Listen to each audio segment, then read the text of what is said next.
is going on today? We're talking about 5 NBA players that need to be traded ASAP. These guys might not be underperforming, but they are 5 guys that have a lot of value that I think personally, if they trade sooner rather than later, they will bring in more for the teams. These teams just are underperforming and they don't need these guys. So first guy up in number 5, I got Bol Bol. Bol Bol is having a career year. He's averaging almost 13 points with 7.5 rebounds and about 1 assist, which is nothing absolutely insane until you really sit here and think about it. He's shooting on decent efficiency. I mean, 60% from the field, 40% at the three-point line, and almost 80% at the free throw. This man has never had more trade value than he has right now. His trade value is through the roof, and if I'm personally Orlando, I'm thinking about moving him as soon as possible because I ain't performing that well anyway. Orlando has underperformed significantly. Well, I guess they're not really underperforming, but Orlando is not playing to win at the current moment. They want to lose, and I don't think personally somebody like Bol Bol helps them stay at the low level that they want to be at. I think they have to move off of him. At number 4, I got Lauri Markkanen. In my opinion, Jazz has started off great, but I don't think they're real. I think they're going to fall off, kind of like what the Wizards did last year. I think the Jazz are going to be in the same spot. So Lauri Markkanen is a guy they need to move on from. I think they bring in picks, players, anything for him right now. He's a big, shooting at high efficiencies. He shoots about 52 from the field, 41 from 3, and 83% from the free throw line on 22, 2, and 8.5 splits. I mean, that's great stats. I mean, he's performing out of his mind, having a career year. I think this is the best time for Jazz to move on. I don't think he's what they want to build around. I think they need to suck for a little bit, need to build up. They got all these draft capital, and I just don't think Lauri Markkanen is in their future. I think he's a perfect guy to move on from and rebuild, continue rebuilding, and they could probably bring in a first or two or so first-round picks for Lauri Markkanen. I can see this being a fantastic decision on their part to bring in somebody else. You know, I don't know. I think it's a great trade that they can physically make. At number 3, I got Kyle Kuzma. You're saying, as a Wizards fan, how can you trade Kyle Kuzma? He's having a baller year. Well, he's on a contract year, and we just paid Bradley Beal everything we had. I mean, it's hard to sign somebody like Kuzma when you're paying Porzingis and Beal that crazy money. So what's the next best option if you can't pay him? Trade him. He's having an insane season. He's averaging 21.4 with 7 rebounds and about 4-ish assists. That is great stats. He's career year right now. He's looking absolutely amazing. He's shooting on decent efficiency.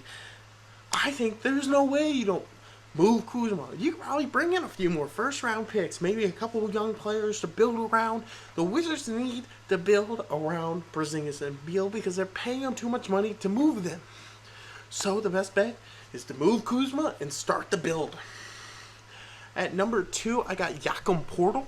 Jakob Poeltl is the guy that's been on the trade rumor list here in a while. He's probably the only guy that's not kind of out there right now as a thought process of being traded. His stat line isn't anything absolutely maddening this year. He's averaging about 13 points with about 3.5 assists and 10 rebounds. But he's a guy that people could use. He's a big who plays great basketball. And he's been a guy who's been on the trade block. So somebody might be able to trade for him for cheap because the Spurs might want to just get him out of there. The Spurs are a rebuilding team. They need to move on. They need to build around future pieces. And they probably want to get Victor or Scoot Henderson. And they don't want Jakob to mess that up. I can see them moving on from Jakob very easily. I think this is a no-brainer for the Spurs, and I think there's quite a few teams that'll go out and get him. I mean, obviously, as you can see in this video, there's a couple other centers up for option, but you know what? He's the best, I think. Honestly, he's the guy who's been most consistent over the past few years at what he's been, as the other two have been a little bit more inconsistent, as this is really their first really good year. And at number 1, I got RJ Barrett. Now, you might be saying, RJ, that's nuts. But it's just not working in New York. RJ has not really progressed much in his career. He's averaging 18.5 points a game with 2.9 rebound or assists and 5.5 rebounds, which for a shooting guard is not great with the assist. His shooting stats are fantastic. He's shooting 28 from three, 40 from the field, and about 78 from free throw. So you sit there and think, those stats don't sound terrible. He was the number 3 pick only a few years ago. The two guys ahead of him look like all-stars, superstar players, the future of the NBA. I think the Knicks could still get decent trade value from RJ, maybe a first, maybe a couple young players. Obviously, he's not working in New York. It's not a thing that's going to work in New York at this point. They need to move on and build around anything else. You know what? Obi Toppin would be a great player for the Knicks to build around. I think, honestly, RJ Barrett needs a new scene. I think the Knicks need to move on from him.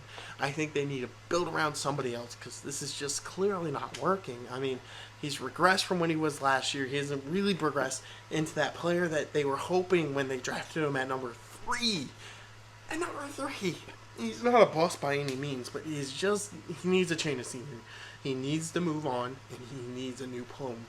And I think it would be perfect to trade him away. I'm sure they could still get something decent for him. His stats are really good. But I don't see the Knicks sticking with him this year. I think they have to move on. This is how it goes. And I think it's a perfect move for both sides. But if you enjoyed, thanks for watching. Leave a like and subscribe.